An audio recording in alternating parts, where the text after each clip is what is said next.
n'oubliez pas qu'en commentaire de la vidéo, vous pouvez gagner une figurine de Son Goku. Vous pouvez aussi laisser un like sur la vidéo et vous abonner à Skip, c'est sympa. Allez, bisous. Je suis désormais sur Utip, un site qui permet de faire des dons sans dépenser le moins d'argent. Il suffit de regarder une publicité qui générera automatiquement un don de quelques centimes et vous n'avez même pas besoin de vous inscrire. Si le cœur vous en dit et que vous souhaitez soutenir la chaîne, je vous mets le lien dans la description.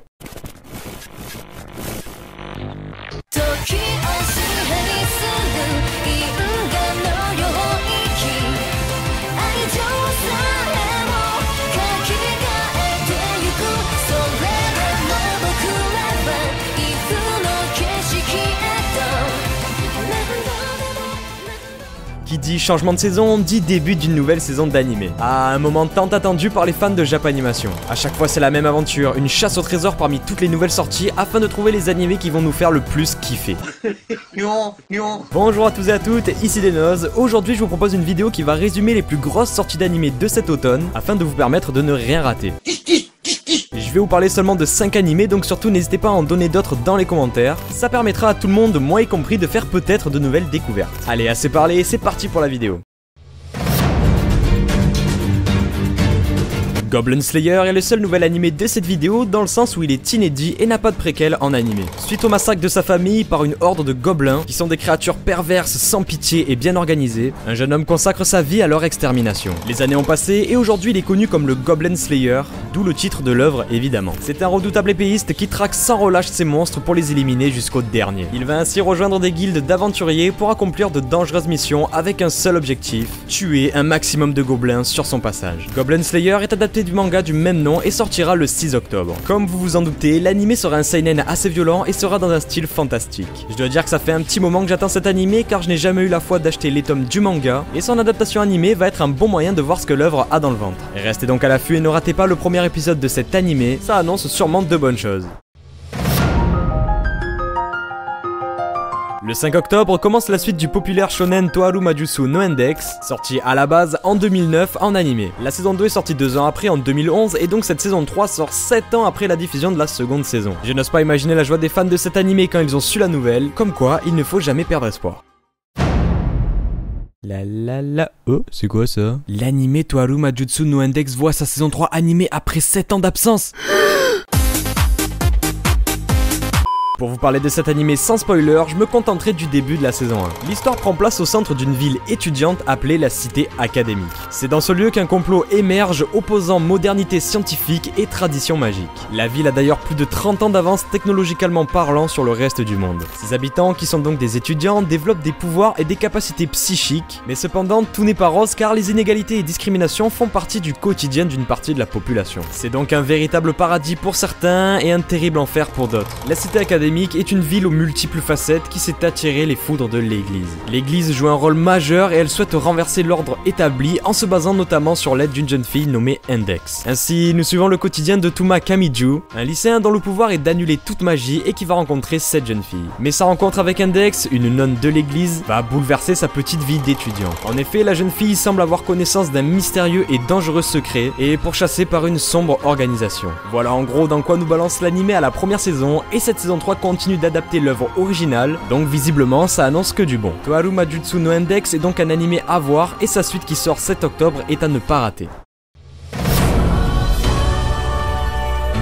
Tokyo Ghoul, sûrement l'un des animés et l'un des mangas les plus populaires à l'heure actuelle. Comme vous le savez ou comme vous l'aurez deviné, Tokyo Ghoul Heureux est donc la suite de Tokyo Ghoul. Et cette dernière était très attendue. Au niveau du manga, il n'y a pas eu trop de soucis. Mais au niveau de l'animé, la saison 1 de Tokyo Ghoul Heureux coinçait un peu vu que si vous n'aviez pas lu le manga Tokyo Ghoul, vous ratiez pas mal de choses essentielles pour comprendre l'histoire, ce qui est très dommage car du coup l'animé ne se suffit pas à lui seul. Mais bon bref, cet automne sort la deuxième saison de Tokyo Ghoul Heureux qui aura 12 épisodes comme la première. Elle sort le 9 octobre 2018 et à ne pas louper si vous êtes fan de la série. Pour rappel, Tokyo Ghoul Heureux se déroule après les événements de Tokyo Ghoul et les ghouls sont toujours présentes en ville et posent de sérieux problèmes. Le CCG est cependant plus présent qu'avant et emploie des inspecteurs assez particuliers. En effet, ils sont dotés de caractéristiques étonnantes qui leur permettent d'utiliser les capacités des ghouls. Dans cette équipe, on va suivre plus particulièrement Arima, qui est mi-ghoul, mi-homme. Ce jeune inspecteur est cependant rongé par de douloureux souvenirs qui vont lentement lui rappeler la personne qu'il était. J'espère que cette mise en bouche vous aura un petit peu hypé et que si vous n'avez pas encore vu ou lu Tokyo Ghoul, vous allez peut-être vous y mettre. Bon, je vais profiter de cette partie sur Fairy Tail pour revenir 2 secondes sur une de mes anciennes vidéos. Il y a un petit moment, j'ai sorti une vidéo comme quoi Fairy Tail était terminé. Oh, que le manga arrêtait sa parution et qu'il se terminait au 63e tome. Oh my god. Dans les commentaires de cette vidéo, vous avez été des dizaines à me dire Non mais Fairy Tail c'est pas fini, ça sort cet automne. Je te lâche un gros dislike. mais Kevin, comment te le dire calmement? C'est l'animé qui sort en octobre, le manga il est fini, et vu que l'animé suit le manga, lui aussi est inévitablement voué à se terminer. Ah merci, ça fait du bien, et pardon à tous les Kevin qui n'ont rien demandé. Bref, je vais vous épargner le synopsis de cet animé vu que je pense que tout le monde le connaît. Ce serait aussi utile de vous raconter le synopsis de Dragon Ball ou de One Piece. On suit la guilde Fairy Tail dans leur aventure pleine d'amitié, bla bla bla. Mais bon, ça reste une sortie majeure vu que l'animé est vachement connu et a une grosse fanbase. Et toi Fairy Tail, t'en penses quoi des nozes? T'aimes? Moi, si j'aime Fairy Tail, je pourrais honnêtement pas vous dire vu que je n'ai ni lu le manga ni regardé l'animé. Je vais donc pas cracher dessus sans raison ni sucer les fans juste pour leur faire plaisir. Fairy Tail Final Season, ça sort le 7 octobre. Si vous kiffez Fairy Tail, vous êtes donc invité à ne pas louper le clap final de cette œuvre. Ah, et oui, évidemment, dans toutes les vidéos que vous allez voir du style 4 animés à voir pour cet automne, le 3ème pourra même vous tuer. Il y aura forcément Sword Art Online, Alcizas. Il y aura forcément Sword Art Online. Alicization.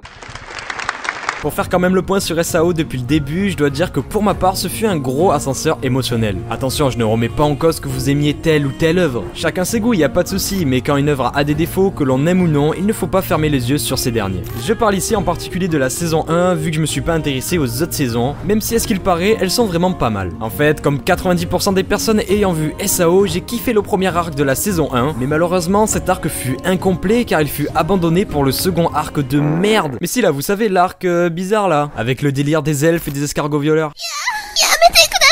J'aurais tellement aimé voir le premier arc plus développé, plutôt que de le raccourcir en 12 épisodes pour laisser place à de la grosse merde. Cette nouvelle saison d'SAO, j'en attends donc beaucoup et je suis sûr qu'elle ne me décevra pas. Elle fait suite au film Ordinal Scale que j'ai vraiment kiffé, surtout avec les OST qui sont mémorables.